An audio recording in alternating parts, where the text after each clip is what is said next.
ನಮಸ್ತೆ, ಎಲ್ಲ ಚೆನ್ನಾಗಿದ್ದೀರಾ?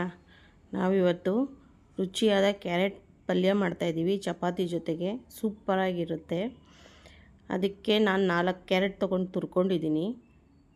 ಬಾಣಲಿಗೆ ಸ್ವಲ್ಪ ಎಣ್ಣೆ, ಸಾಸಿವೆ, ಕರ್ಬೇವಿನ ಸೊಪ್ಪು ಹಾಕ್ಕೊಂಡು ಅದು ಚಟಪಟ ಅಂತ ಸೌಂಡ್ ಮಾಡಲಿ.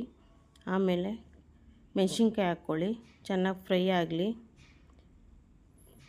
ಫ್ರೈ ಆದಮೇಲೆ ಈರುಳ್ಳಿ ಹಾಕ್ಕೊಳ್ಳಿ. ಈರುಳ್ಳಿನೂ ಚೆನ್ನಾಗಿ ಫ್ರೈ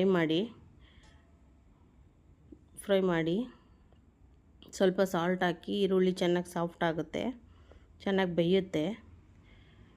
ಇವಾಗ ಕ್ಯಾರೆಟ್ ಹಾಕ್ಕೊಳ್ಳಿ. ಕ್ಯಾರೆಟ್ 4 ತೊಗೊಂಡಿದ್ದೀನಿ, ತುರ್ಕೊಂಡಿದ್ದೀನಿ. ಚೆನ್ನಾಗಿ ಕ್ಯಾರೆಟ್ನು ಫ್ರೈ ಮಾಡಿ ತುರಿದಿರೋದನ್ನ ಲಿಡ್ ಕ್ಲೋಸ್ ಮಾಡಿ ಬೇಯಿಸಿ.